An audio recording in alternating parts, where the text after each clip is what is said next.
Audio Jungle.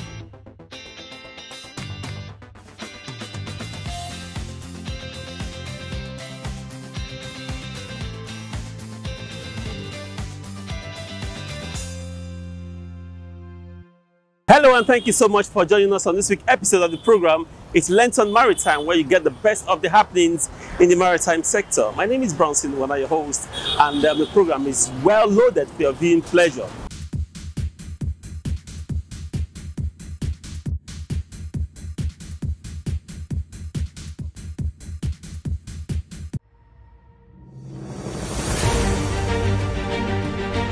Let's take away the stress of worrying about clear documentation of you. Our innovative technology provides real-time visibility of your cargo any time of the day. Here at Emerald Agencies Nigeria Limited, we deliver your cargo fast, in good condition, at a very competitive rate anywhere in the world. You have heard it all. At Emerald Agencies Limited, we offer the best of custom services, freight forwarding and logistics, warehousing, packaging, palletization service, consultation on import and export. Reach out to us today. Emerald Agencies Limited, 2nd floor Ofimo House, Plot 6, Oshodi Expressway, Sunrise Bus Stop, Apapa, Lagos. Call us on 080-3308-5363 or send us an email on emeraldagencies@gmail.com. Emerald Agencies, your one-stop shop from clearance to delivery. On the program today, the International Maritime Organization has been called upon to, in the matter of urgency, evacuate the trapped vessels in the waters of Ukraine and, of course, Russia. Now, Captain Oniye made this call in a chat with Nigeria Maritime TV. He says that immediate evacuation has to take place and that the governments of the world need to open negotiations with Russia. Hundreds of seafarers stranded in ships in the Black Sea and in the ports in Ukraine. And Russia says they need the International Maritime Organization, IMO's intervention to enable them return home to their families. More than 100 ships are stranded at the Ukrainian ports and in the waters of the Black Sea and the Sea of Azov, as crews on board are not able to get off their vessels and are sometimes under fire. Captain Alfred Oniye, in a chat with Nigerian Maritime TV, says IMO will need to pay more than lip service to reunite stranded seafarers with their families. IMO has not done enough, but basically we are believing them to take the better action, because regulating of this profession is your responsibility. Protecting the right of the seafarers is your responsibility. How do you explain to the world that over 100 ships are trapped in Odessa, and 5 were attacked deliberately, 1 sank and 1 burnt? And I strongly want to believe that Russia know what they're doing, and not allowing those ships to cast out from that place simply means they are passing a message across that they are ready for World War. Because attacking civilians, attacking essential workers, because seafarers are essential workers, and this is what the globe cannot do without. Nothing comes in, nothing goes out. Captain Oniye, who is also the first PhD holder in maritime security, says the detention of these vessels is a statement that Russia is ready for World War. He strongly advised IMO and the international community to open negotiations with Russia. IMO cannot do more than their capacity for now, because it still has to boil down to negotiation. Because if you push Russia beyond this level, they will do worst. When I say they will do worst, the message they are passing across is they are ready for World War. That is just the truth. Attacking other countries' ship, you are ready for World War. That is the message they are passing across. Holding the ship to hostage, that's the message they are passing across. So sometimes, under the military strategy, making peace sometimes is better than using combatancy on situations. And I believe at this stage, we should switch into negotiation. All right, let's move away from there now and tell you that the National Executive Council of National Association of Government Approved Freight Forwarders, NAGAF, has been inaugurated. Now, in his speech, National President Tochukwu Ezisi urged all members to work together as one to achieve the said goal. I hereby constitute the 6th National Executive Council of NAGAF as the supreme governing body of our great association, whose decision shall be binding on all members of the association. Elections into the various chapters of the National Association of Government Approved Freight Forwarders, NAGAF, will hold in April at a yet-to-be-announced date, according to the National President, Chief Tochukwu Ezisi. The National President made this known to journalists at the inauguration ceremony of the 6th National Standing Committee and the formation of the 6th National Executive Council, NEC, of NAGAF. Ezisi also acknowledged the challenges faced by freight forwarders in the course of carrying out their duties. He assures its members that his team is having discussions with government agencies in the port to ensure a smooth clearing process for freight forwarders. Yes, actually, we're working on that. We're working on that. Give and take, I know by end of April, between now and the end of April, we should be having our chapter's election, but no date yet. The date will make known to you as soon as we are ready with our timetable. Then coming to my administration, all the members of the committee who've been able to dialogue with the stakeholders like customs. At the last time they had the withdrawal of services, I still repeat, withdrawal of services is not the first step. They were doing that while we were using the option of dialogue. At the end of the day, the dialogue worked out. So gradually we'll take it one after the other, making sure that the freight forwarders, the practitioners in this industry find it very, very easy to operate, because operating in this industry now, I must tell you, is very, very difficult. So it is one of our major priority to make sure that freight forwarders are being had and the system seamless for them to do the operation. Right now, we will hit the ground running.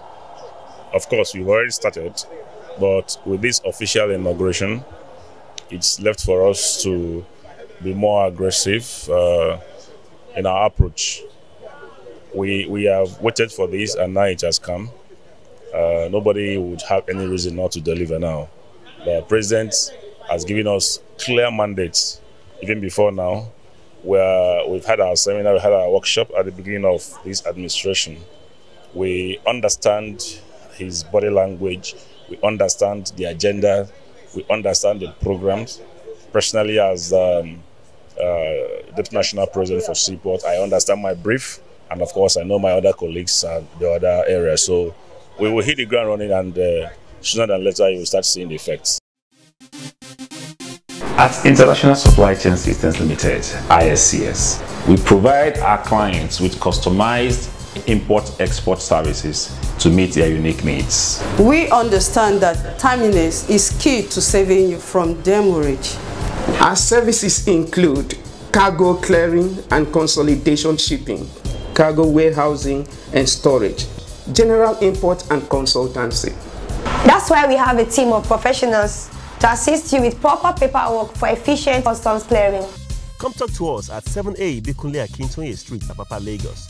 You can call us on 081-622-71120, 081-276-33510, or you can send us an email, info@iscsltd.com, or visit our website, www.iscsltd.com. ISCS, more than logistics.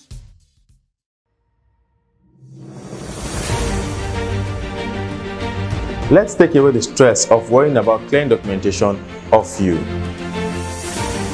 Our innovative technology provides real-time visibility of your cargo any time of the day. Here at Emily Agencies Nigeria Limited, we deliver your cargo fast, in good condition, at a very competitive rate anywhere in the world. You have heard it all. At MLN Agencies Limited, we offer the best of customs services, freight forwarding and logistics, warehousing, packaging, palletization service, consultation on import and export. Reach out to us today. MLN Agencies Limited, 2nd floor of Fimo House, Plot 6, Oshodi Expressway, Sunrise Bus Stop, Apapa, Lagos. Call us on 080-3308-5363 or send us an email on mlnagencies@gmail.com. MLN Agencies, your one-stop shop from clearance to delivery. Now, as we gradually count down to the 30-day open window for freight forwarders and shippers to clear their vehicles in the port after the controversy that marred the introduction of the VIN valuation, now there are lots of uncertainty of what would happen after the 30 days. Now, Kayode Farrington is the National Vice President of Association of Nigerian Licensed Customs Agents. In this chat with me, throw more lights on the situation. Welcome back. Now, in this segment, we're looking at issues trending in the maritime sector at this time. Now, sometimes, some 2 weeks ago, Nigerian Customs Service gave 30 days window for freight forwarders and the shippers, of course, to clear their cars from the port. Now, there are reports of some issues arising from that, but on this segment, we'll be looking at how effective that has been, and of course, some projections concerning the evaluation system that, of course, looks like it has come to stay. And joining me at this time to look at this issue is the National Vice President, Association of Nigerian Licensed Customs Agents, ANALCA, Dr. Kayode Farrington. Thank you so much for joining us on the program today, sir. Thank you. Now, let's look at sometimes the last month or early this month, Nigerian Customs Service decided to suspend the VIN valuation, which of course freight forwarders were apt to protest, saying that it was outrageous. We are one of the people that spoke about it even before the protest. You know, sometimes in the industry, people have described you as a man who saw tomorrow. You know, but then how will you describe the process so far? Would you say it has been smooth? The evaluation has been accurate as expected? Well, for what Nigerian Customs Service did to the nation was very, very unfortunate. And even at that, there was no apology from anywhere. Don't forget that a lot of money accrued on storages of this consignment because they never did the professionalism was not put in place. And that is very, very unfortunate. You cannot, a child that has never crawled cannot start working, and that's what Nigerian Customs Service wants to achieve. And within this, we saw a situation where some fifth columnists hijacked the system, and just to satisfy their own ego and selfish interest, ensure that the whole thing was rubbish. The issue of invaluation should not be a problem because I am one of those that actually can vouch for it.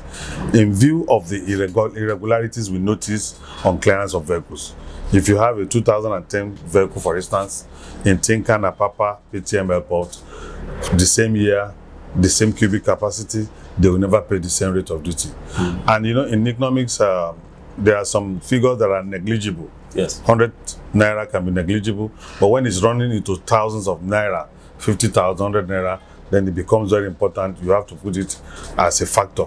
And because they are going to the same market, yes, and you look at the final consumer. So we now propose the Ghana style of VIN valuation. If you have a vehicle in Ghana, the moment you input your VIN, it brings you the value you have to pay. And we told the CGC that let us look at this system, and he promised to look at it and directed that a committee be set up. The committee should include us, the stakeholders. We'll look at the system, we'll look at the values you want to input, then there will be a pilot scheme. Then there are a lot of things that we have to put into consideration vis-a-vis law. The legal notice 30 talks about wear and tear. Every used vehicle that is imported is entitled to enjoy some rebates. Most of these factors were not put into consideration for selfish reasons and because some people who do not want the system to succeed, knowing fully well that number one, if it succeeds, it's going to eliminate corruption, it's going to eliminate contact, one-on-one contact with the customs officer. The moment I have a vehicle and I pay what the VIN gives me, in fact, what we propose is that the moment you pay whatever the system gives you, there must be an automatic release from the system. So, but eventually, some people who do not want the system to succeed ensure that they now went on internet, inputted internet value just to cause chaos. Can we say those kind of people are within the ranks of the They are within the system. They are members of the management team. They are proper custom officers who do not want us to have sanity in our system. And we know them, and they know we know them. It's very, very unfortunate. And that's why they're giving the CGC a very bad name, because the man had very good intention. The moment we sold it, we said it is going to reduce, it's going to correct three things. The very bad name they are giving freight forwarders by importers will be corrected. The issue of corruption will be eliminated to its barest minimum. The issue of contact with the custom officer, because they have the old system, you must have contact with custom officer at every point in time when you are clearing your vehicles. All these things will be eliminated by about 90%. So then people who believe that these things cannot come into play now just throw spanner into the wheel of progress. And here we are now. And unfortunately, after it was introduced through the back door, the system collapsed, and freight forwarders and importers agitated and said this cannot fly.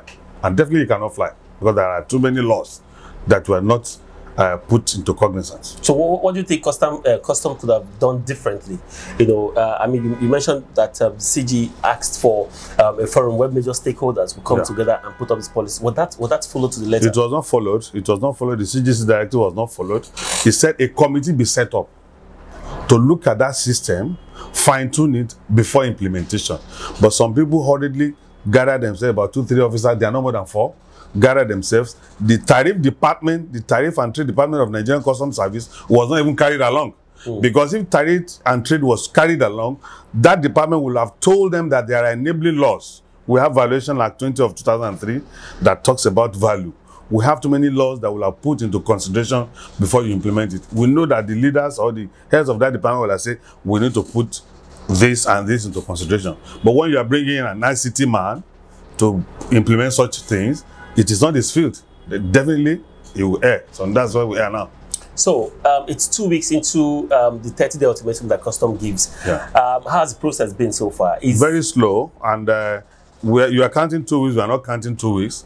It is not more than 1 week that this process commences very well, because the date they are counting for almost 5 days, the system, the process never commenced, and after that we have server down about 2-3 days again. So you cannot be counting this. So I am counting 1 week now that they have started. No, let us tell us, we're Nigerians, and whether you like it or not, we have a stake in this country. We are stakeholders, and Nigerian Customs Service must know something. By virtue of WCO 2013, every custom nation must carry along the the stakeholders. And who are your stakeholders? Licensed custom agents. It is because nobody has told them that they are not the one generating the revenue. We are the one that are generating the revenue. What custom does is to midwife the revenue that we generate, and that is why somebody thinks it's important. It's not a bossy affair. It's supposed to be a symbiotic relationship in the interest of the nation. But when a particular party feels that he or she is a boss, then you have a problem in that relationship. And that's why we are here now. Now, report has it that after 30 days, of course, like you said, it's just 1 week into the process. So let's assume that customs understands that it's 1 week into the process, that we have 3 more weeks to go. What are the expectations? Do you think customs has all it takes, or you trust the process enough to come up with a VIN valuation process that can be fair? And secondly, do you think still the instruction of the CG should still be followed, bringing stakeholders in one place to make this decision? That has not been done. We have not been invited. You need to subject the VIN valuation data to public scrutiny. We need to ask questions. We need to ask you, how did you arrive at this data or this value? Before now, we're actually using data on ex-factory price, which I thought that would have been what they will input into the system. And by virtue of that data, like I told you, by virtue of the Act 30, the legal notice, these vehicles are expected to enjoy rebate. Minimum 10%, maximally 50%. This must be put into consideration. They keep telling us about artificial intelligence. What is artificial intelligence? And artificial intelligence rules on an existing data. Yes. So where did you get your data from? From heaven or from the moon? So these are the questions that we're asking. So I am of the opinion that if Nigerian Customs Service management team loves this country and they do not want the economy of this country to collapse, then they will start doing the right thing now. Their problem, actually, is from Nigerian federal government giving them what's it called? Target. So it is a way of meeting up that 3 trillion target, and they believe they can twist Nigerian importer. I predicted early this year that you're going to see a lot of litigation against Nigerian Customs Service. I have counted about 3-4 now. So that is just starting. Before the end of this year, you see preponderance number of litigation because people are fed up. People want to do things legitimately, but the system is not encouraging it. The system still wants you to be doing things in a corrupt manner. So how do you rectify that? And what's the correlation between that? It's very, very unfortunate. Until the right thing is done, the CGC's instruction must be followed to the letter. Invite us, the stakeholders, subject your data to public scrutiny. Let us see it. Then we'll have a pilot scheme, a port for a pilot scheme, maybe PTML. Let us roll this thing out for 2 weeks and let's see how it goes before you start making it a national item. All right, while we await the response from Nigerian Customs Service to see how soon they would make this call, because it's very important for stakeholders, especially freight forwarders, to be carried along as far as this issue is concerned. Now let's look at trade facilitation, and it's been said that it's at least 85% in the hands of customs to facilitate trade. Now, as a freight forwarder, you are a professional, a specialist in the sector. How do you rate trade facilitation in Nigeria? We don't even have it in our dictum. We have it as English. We have it as vocabulary. Pragmatically, we do not have anything called trade facilitation in the seaport. I give it to the airport. I just traveled recently and I came through the airport and I deliberately went through the system. I saw the way it is done. The immigration in Nigerian airport. Okay. The immigration is facilitated, except structures that are not there, infrastructure that are decaying.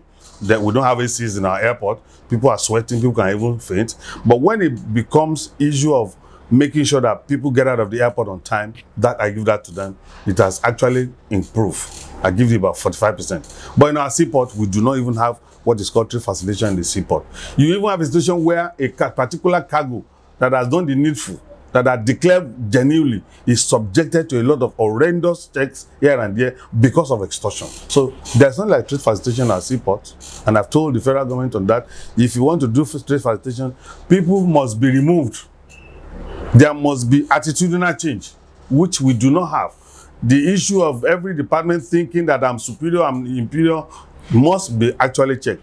There must be a go-between between the grassroots and the federal government. I have predicted and I've advised separately that the federal government need to have an SSA on maritime affairs to the presidency. This particular individual will take a feedback to the presidency on most of the policies that you formulate at the top, which are not seeing the light of the day. But we do not have trade facilitation in our seaport. What are those policies you think if government puts in place? I mean, we might. I mean, for instance, companies day after day moving out of countries. I went to a building last week. They told me the shipping company has folded up, and most of them moving to a neighboring country. Yeah, they are moving to Ghana. Yeah, it's worrisome because it will get to a point where even freight forwarders in Nigeria will scramble for jobs. Yeah. How can government, in the matter of urgency, arrest the situation? The first thing you have to do is to change the management of Nigerian Customs Service. The Logistic Performance Index of the WTO gave the first criteria that was given, or that is given, which is still existing, that every customs formation must have what is called predictability in the operation. We don't have it. If you don't have predictability in your system, how do you talk about trade facilitation? How do you be able to predict what is going to happen to the economy? If you have a bill of lading now, you do not know what that bill of lading will suffer, what that consignment will suffer before it is cleared of the seaport. When eventually it is cleared of the seaport, just 50 meters of the seaport, we have more than 5 pickups of Nigerian customs. So, my brother, we don't even, trade facilitation, we are very, very far from it. We don't have it. The Nigerian government is ready to do it. And if we facilitate trade, we generate more revenue. I'm talking of good trade. Yes. We generate more revenue. Of course, Dr. Kayode Farrington. But finally, before I let you go, let's talk about some monetary policy of CBN, which a lot of people have criticized. We've seen that legit business owners struggle to get forex, and I mean, most people have said that's the cost of the rising cost of inflation day after day in Nigeria. Foodstuff, everything. Nigeria, I mean, is 95% an importing nation. How can CBN get involved in this monetary policy? And CBN is one of the problems we have in the Nigerian economy. I stumbled on a report, EU report, on the role of CBN and why it is killing Nigerian economy. I baffled, because CBN is supposed to concern herself with monetary policy and not fiscal policy. If you notice, the Nigerian Customs Service is talking about forced declaration. It's as a result of over 80 commodities that CBN has put on forex restrictions, which are not under contraband. They are not under prohibition, but you have put them under forest restriction. Even when an importer goes to the black market to source for the forest himself, does the importation, you now want to do the clearing, the prerequisite is that you must open a form. You are now subjected to horrendous checks and questions. You have to bribe your way through the commercial bank for you to be able to open the form. Just because some 80-something items have been placed under forest restriction by CBN. And for you to now say you want to press that kind of thing, you must have a clearance from the CBN. And who does that? It is CBN governor alone that issues that clearance. So issue of force declaration in our seaport is emanating from CBN, not even knowing our right from our left. And that's very unfortunate. Last week we were at the National Assembly arguing this issue. CBN is even trying to bring what is called price verification. And this is a core job of Nigerian Customs Service. We have too many problems in this country. Every individual believes that he or she is important. Cross-function, overlapping function. A function that is not yours, you are taking it overnight. And it's having a spiral effect, a negative effect on our economy. And unfortunately, Nigerian Customs Service has not come out one day to say it is as a result of over 80 items that CBN has put on. So that is why it is increasing force declaration in our seaport. For example, I give you an example. You cannot import tire. They are importing tire, but you cannot access forex.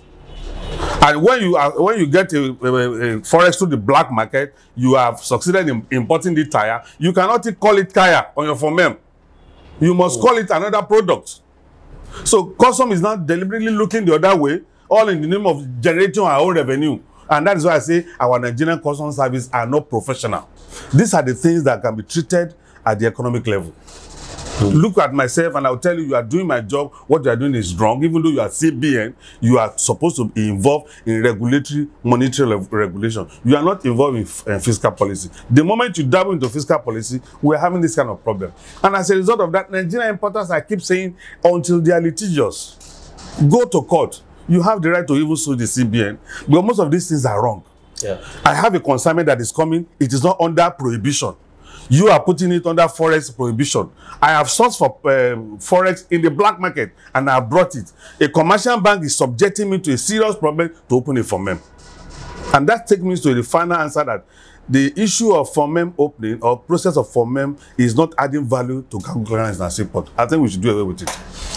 Wow, lots of stories, lots of things. Too many things in the industry, my brother. Yes, and one episode just won't be enough to really digest all of them. But on a subsequent program, we'll really look at the prohibited item in this list so that some importers will have idea and, of course, have a pre-knowledge of how to source their way in terms of bringing in their product. Dr. Kayode Farrington, thank you so much for being a part of the program. Yes, with that is the wrap of the program today. Thank you so much for being a part of it. Now, don't forget to follow us on all our social media platforms currently displaying on your screen right now. Now, if you have an event in the maritime sector you want to have on this program, of course, that's the number right there on your TV screen. Feel free to contact us. You can also send us an email on CRYSOLITEmedia@gmail.com. Now, also go to our YouTube channel. Of course, you can watch this program live every Saturday from 10 to 10:30 a.m. on LTV and as well on Nigeria Maritime TV. On our YouTube channel, feel free to subscribe. Subscription is absolutely free. My name is BROWNSON on behalf of the production crew. Thank you so much for watching. Let's do it again next Saturday.